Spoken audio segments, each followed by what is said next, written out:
Pues Mario Alonso Puig, muchas gracias por hacernos un hueco aquí en el Palacio de Congresos antes de esa conferencia que va a impartir en Caja Rural de Salamanca para ese acto tan importante.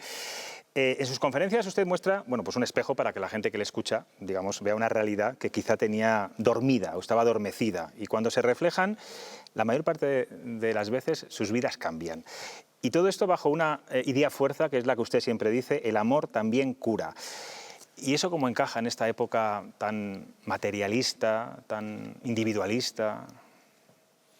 Pues precisamente a veces cuando nos hemos vuelto tan materialistas y otras cosas que muchas veces no son agradables, precisamente en esos momentos de crisis, momentos de dificultad, es cuando el ser humano se convierte en un buscador.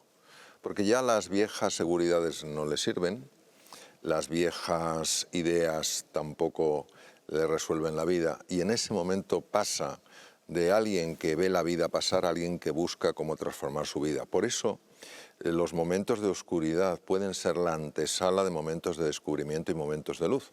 No olvidemos que, como decía el gran poeta libanés, detrás de la noche más oscura siempre está la promesa de un precioso amanecer, ¿no? Entonces, creo que es perfectamente compatible estar viviendo un momento difícil, un momento de, muchas veces de grandes conflictos, de enormes polarizaciones, y eso, sin embargo, no tiene por qué hacer caer la esperanza y la fe en que las cosas pueden mejorar. Y es muy importante porque hasta nuestras propias células escuchan nuestros pensamientos. Ya no es solo un tema de compartir, un tema de conectar, que ya de por sí tendría mucha importancia, es que es un tema de salud. Es que realmente nuestro cuerpo es tremendamente sensible a nuestras emociones, a nuestros pensamientos.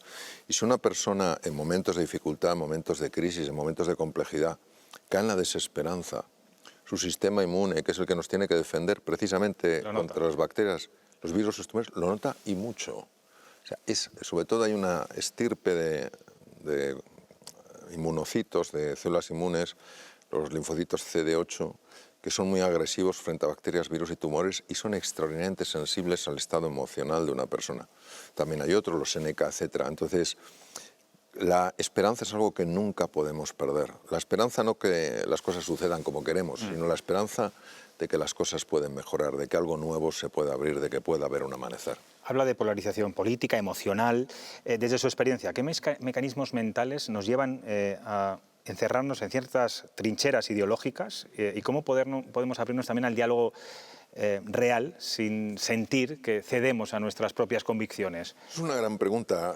Hay preguntas que yo prefiero responderlas con metáforas, con imágenes, porque quizás se entiendan mejor. Y eso explica el enfrentamiento y también explica la posibilidad de conexión. Yo creo que imaginemos un mar lleno de olas. Obviamente todos sabemos que esas olas están hechas de agua de mar, es decir, todas comparten la misma naturaleza, la misma esencia. No hay una ola que tenga agua de mar y la otra no la tenga. Pero cada ola es distinta. Uno se queda mirando el mar y no ve una ola igual. Es como las llamas, como el fuego en una chimenea, todas son distintas. Por eso tiene ese poder hipnótico, ¿no?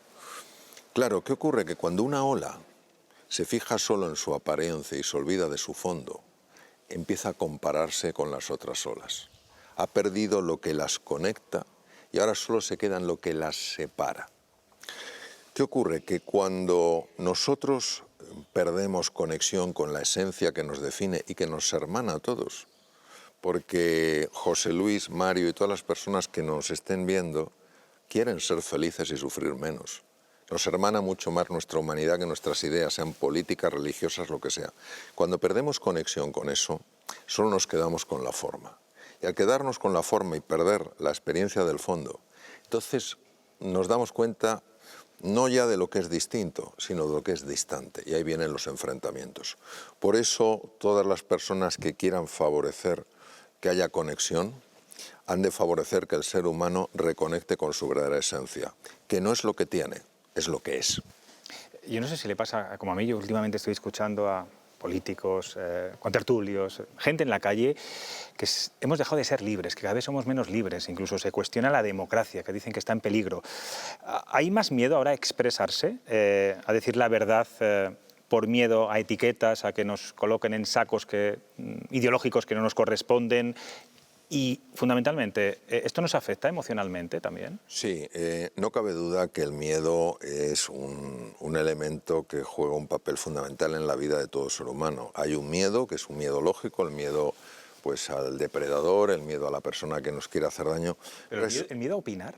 Exacto, hay un miedo que es un miedo mental, es un miedo a ser excluido por expresar una idea, por tener una opinión diferente, por manifestar una perspectiva que es distinta.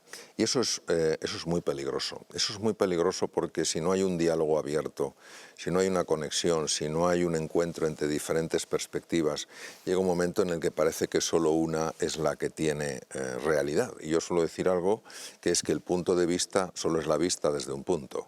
El punto de vista nunca es la realidad. La realidad la aprendemos, la acogemos cuando conectamos distintos puntos de vista. Si yo tengo miedo a manifestar mi opinión porque me van a excluir, me van a etiquetar, me van a rechazar, pues lógicamente pasan dos cosas. Una, que ahora hablaremos, que es a nivel de salud, y la segunda es a nivel de convivencia. Lógicamente, si perdemos lo que es una celebración real, no hipotética, de la diversidad de formas de ver las cosas, pues lógicamente nuestros recursos son menores. Desde el punto de vista emocional está más que demostrado que vivir asustado es algo tremendamente dañino para el cuerpo. ¿Por qué? Porque cuando uno vive asustado se activa lo que se llama el eje del estrés. El estrés es un mecanismo natural que nos ayuda a defendernos de los peligros, a estar atentos cuando cruzamos una calle, a estar un poquito con esa atención que es necesaria sencillamente para evitar los peligros. Cuando el eje del estrés está permanentemente activo, hay una elevación sostenida en una hormona del que llevo hablando muchos años que se llama el cortisol. El cortisol, cuando sigue los ritmos del día circadiano, el ritmo alrededor del día, funciona muy bien, y de hecho la ausencia de cortisol es incompatible con la vida. Hay que dar suministros, suplementos de cortisol, medicación en este sentido. Pero cuando el cortisol está permanentemente elevado, uno de los efectos que tiene más dañinos es precisamente sobre el sistema inmune. Sobre el sistema inmune, donde puede hacer dos cosas. Lo primero que puede hacer es impedir que sea lo agresivo que tiene que ser frente a un agente patógeno, bacteria, virus, tumor, número uno. Pero número dos, puede producir un desarreglo, esto es una cosa muy sorprendente, como un poco contraintuitiva, en el funcionamiento del sistema inmune, y puede dar lugar, ese estrés crónico, a enfermedades autoinmunes, desarrollo de patologías malignas, patologías cardiovasculares, enfermedades neurodegenerativas. Por eso es muy importante que en los entornos en los que estemos procuremos que no exista ese miedo. Que no exista ese miedo a expresar lo que uno siente, que no exista ese miedo a reflejar lo que uno necesita, siempre con respeto, siempre de una forma amable, porque si no es muy dañino. ¿Y usted, doctora, a quién achaca ese miedo? ¿A la clase política que nos ha dividido a esta sociedad? No sé si los medios de comunicación. Bueno, yo creo, Gandhi decía una cosa que a mí me impactó mucho. Él decía, cuando señales con el dedo a una persona, no te olvides de que tres dedos te señalan a ti. Entonces no cabe duda que hay figuras por su relevancia, por su constante aparición en medios de comunicación, pues que se convierten en referencias, que las personas pues prestan mucha atención a lo que dicen, y estas personas muchas veces en la esfera política tienen la gran responsabilidad de honrar la verdad y sobre todo de buscar el bien común, ¿no? Ahora, no podemos achacar, desde mi punto de vista, todos los males de este mundo a la clase política. Cada uno tiene que hacer su propia reflexión y decir qué parte de este mal lo estoy generando yo. Soy una persona en la empresa, en la familia, en la sociedad, que estoy abierto al diálogo, estoy abierto a que otras personas de forma respetuosa me expresen un punto de vista diferente, o no. O me pongo a rebatir de una manera casi violenta, aunque sea verbalmente, con alguien porque sencillamente no estoy de acuerdo con su opinión. Entonces, cada uno tiene que hacer su reflexión, porque es muy tentador señalar con el dedo a alguien y es muy fácil olvidarse de lo que uno tiene que mejorar. Lo cual no quiere decir que cada uno no tenga responsabilidad. Es decir, todos tenemos nuestra responsabilidad y el grado de responsabilidad depende también de la posición que una persona tenga. O sea, que se señala tanto últimamente. Hay un asunto que yo creo que sí que ha evolucionado muchísimo, la salud mental se ha convertido, vamos a decir, en un asunto de Estado. Cada vez más gobiernos hablan de ella, lo estamos viendo en los parlamentos. Pero es verdad que la sociedad sigue mostrando altos niveles de ansiedad y de agotamiento. ¿Qué estamos haciendo mal para que este enfoque, digamos, colectivo del bienestar emocional no acabe de funcionar? Yo creo que probablemente es la pregunta más importante que nos podemos hacer. ¿Qué no estamos haciendo bien? Pues yo creo que lo que no estamos haciendo bien es el ser coherentes. Por ejemplo, muchas veces se dice que lo más importante es la educación. Y todo el mundo coincidiría en que la educación es fundamental en la buena marcha de una sociedad. Pero realmente los profesores, los medios educativos, ¿se sienten apoyados? ¿Sienten que hay una inversión real o sienten que hay poco más que algunas palabras, ¿no? Se habla también de que efectivamente la salud mental es un tema de inquietud global. ¿Realmente se están poniendo los medios para poder ayudar a todas las personas que están pasando por ese bache, por esa cima, por ese túnel en su vida o no? Esto es muy importante porque yo tuve un profesor en Boston, muy reconocido, profesor David Perkins, que decía: en la vida las cosas no se resuelven con deseos, se resuelven con inversiones. Estamos realmente invirtiendo en eso. Entonces, ¿qué ocurre con el tema de la salud mental? Desde mi punto de vista, la salud mental es la expresión de... A ver, hay situaciones que tienen una base genética, química, pero son pocas. La mayor parte tienen que ver con que la persona está sufriendo, la persona no sabe cómo reducir ese sufrimiento, no encuentra un sosiego, no encuentra una paz. Y desde mi punto de vista hay una serie de razones que están en la raíz de ese sufrimiento. En primer lugar, la pérdida de la atención. La atención tiene una importancia fundamental en la conexión. Si yo estoy hablando con usted, José Luis, y usted está mirando para aquí, para allá, ¿para cuál? No me presta atención, inevitablemente yo voy a pensar: a José Luis esta entrevista con Mario no le importa nada. No es el caso, ¿eh? Claro. Bueno, entonces, ¿qué quiere decir? Que muchas veces cuando estamos con nuestros hijos, con nuestras parejas, con nuestros compañeros de trabajo, con los clientes, con quien sea, ellos perciben que no estamos ahí, que estamos en otro sitio, y esto daña la relación. En segundo lugar, la falta de verdadero encuentro. Los seres humanos somos seres de encuentro. ¿Qué quiere decir esto? Quiere decir que nos necesitamos unos a otros. No se trata de estar muy comunicado, si hoy tenemos más comunicación que nunca. Se trata de generar vínculos emocionales auténticos. ¿Cuántas personas están rodeadas de muchas otras y se sienten solas? No tienen ese vínculo emocional, no se cuida ese vínculo emocional.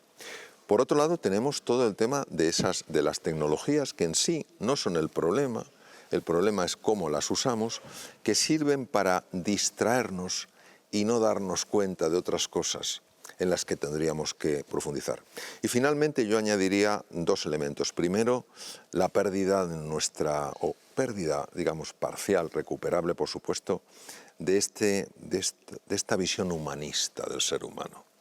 Es decir, parece como que fuéramos medios para producir, en un sentido o en otro, y no fines en nosotros mismos. Y por otro lado, yo creo que es muy seria la pérdida de un sentido espiritual de la existencia. Cada uno que le ponga el nombre, eso es muy importante, porque si yo creo que no hay una dimensión espiritual en nosotros, es decir, algo que nos trasciende, algo que nos conecta entre nosotros, con la naturaleza, con el misterio, entonces, bueno, pura mezcla de neurotransmisores, moléculas y estructuras y sistemas que se conectan entre sí. Vamos, que no se puede pasar por la vida así, con encefalograma plano, ¿no? Hay que vivirla con intensidad, sobre todo en las relaciones. Si hablamos de salud mental, quizá lo estoy simplificando demasiado, pero hablamos de estrés, hablamos de ansiedad, hablamos de depresión. ¿Cuál sería el peor de los problemas cuando hablamos de salud mental? Bueno, el peor de los problemas es no definir realmente el origen del problema. Albert Einstein decía que para resolver un problema hacen falta 3 cosas. Primero, reconocer que existe. Antes de la pandemia ya había un problema muy grande y no lo reconocía nadie, o casi nadie. Primero, reconocerlo. No es agradable reconocer, pero es un primer paso. En segundo lugar, hay que definir el origen, no quedarse con la apariencia. Tengo tos, bueno, pues tómese un antitusígeno. No, a lo mejor resulta que tiene una neumonía. Vamos a ver el origen. Entonces, definir el problema. Y en tercer lugar, resolverlo. Entonces, nosotros sabemos que las 2 expresiones más frecuentes hoy en día de la patología mental son la ansiedad y la depresión.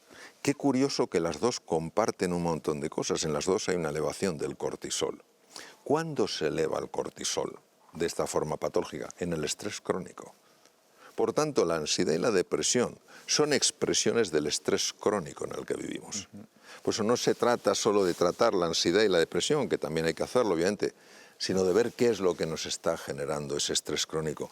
¿Por qué hoy, viviendo el doble que vivíamos a comienzos del siglo XX, no tenemos tiempo para nada? ¿Por qué esta sensación de agobio, de ahogo, de que no puedo sacar a mi familia adelante, que tengo que trabajar a todas horas? ¿Por qué esto? Cuando esto no va en favor de la eficiencia. Sabemos que la eficiencia baja cuando una persona tiene estrés crónico, porque hay un cambio en el riego de la corteza prefrontal. Todos sabemos que una persona ilusionada, una persona motivada, una persona que vive de acuerdo a un propósito, es una persona mucho más eficiente. Igual trabaja menos horas, pero son horas más eficientes. Al final, ¿cómo vamos a medir la calidad del trabajo? ¿Por el número de horas o por la eficiencia de ese trabajo? Claro, esto es una cosa muy importante, que nos lleva a ir a la propia raíz de todos estos problemas y no seguir poniendo parche tras parche sin preguntarse por qué cada vez hay que poner más parches, por qué ya hay tanto niño pequeñito, por qué hay tanto joven que hoy en día está lidiando con temas de salud mental, que hace años era absolutamente excepcional. ¿Por qué? Entonces yo creo que hay que tener un diálogo serio. Y en relación a lo que hablamos antes, José Luis, ese diálogo serio implica ponerse de acuerdo en algo. ¿Cómo no nos vamos a poner de acuerdo en algo que está generando tanto sufrimiento al ser humano? ¿Cómo no nos vamos a poner de acuerdo unos y otros en aquello que realmente mejora la educación de una persona porque le da más opciones? Entonces, claro, si en eso nos enfrentamos también, uno se tiene que preguntar si está poniendo en el centro al ser humano o está poniendo en el centro sus intereses personales. Por último, vamos a concretar y vamos a poner un ejemplo de hoy, además. Hoy se ha celebrado el funeral de Estado por las víctimas de la Dana en Valencia. Claro, hablamos de afectados que han visto ver fallecer a sus familiares, sus negocios totalmente derruidos, que ellos vivieron esa tragedia, esa catástrofe natural. ¿A qué se pueden agarrar? Gente que ha vivido un drama tan, perdona que me le diga así, tan bestia. No, esto ha sido una cosa absolutamente sobrecogedora. ¿A qué se pueden agarrar? Se pueden agarrar a algo que vimos que fue un gran agarre. Vimos a una serie de personas que, sin saber qué hacer, con rastrillos, con palas, con una camioneta como mi amiga Pepa Muñoz, del World Kitchen, que va allí a los sitios para dar bocadillos, que no saben lo que se van a encontrar, ¿a qué se van a agarrar? Se van a agarrar a ver que su sufrimiento no es indiferente para los demás. A eso es a lo que se van a agarrar. Individual, ¿no? Es colectivo. Claro, en el sentido de que no son personas cuyo drama, cuya tragedia traiga sin cuidado al resto de las personas, sino que cada uno con lo que puede, con lo que tiene, un rastrillo y tal cual.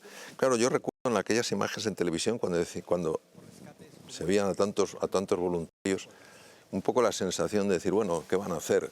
Cuando aquí harían falta pues máquinas enormes que pudieran levantar pues árboles, etc. Y yo estaba pensando, digo, sí, aparentemente solo llevan rastrillos y palas, pero llevan algo mucho más bonito.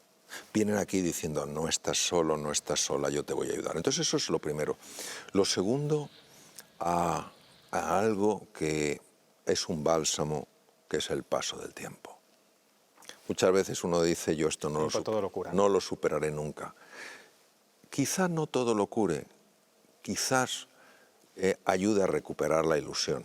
En tercer lugar, generar un proyecto compartido. Y en cuarto lugar, saber que el ser humano, a pesar de todo lo que ha sufrido a lo largo de su historia, ha salido adelante. Son pequeñas cositas. Ahora, cuando alguien está en una situación límite, una palabra de ánimo, un gesto de apoyo, eso puede suponer un antes y un después. Muchas veces no esperan las grandes soluciones, lo que esperan es que los demás no seamos indiferentes al sufrimiento. Pues Mario Alonso Puig, uno se emboba escuchándole. Transmite mucha paz, ¿eh? Eso es muy bueno en estos tiempos, ¿verdad? Me alegro porque si sí, no... Sí. Disfrute de Salamanca. Me decía antes que es un delito no conocer Salamanca, ¿no? Bueno, pues una vez más está aquí en esta Muchas gran tierra. gracias, Gracias por atender a Cuestión de Prioridades y a Gracias. Castilla y León Televisión. Muchas gracias.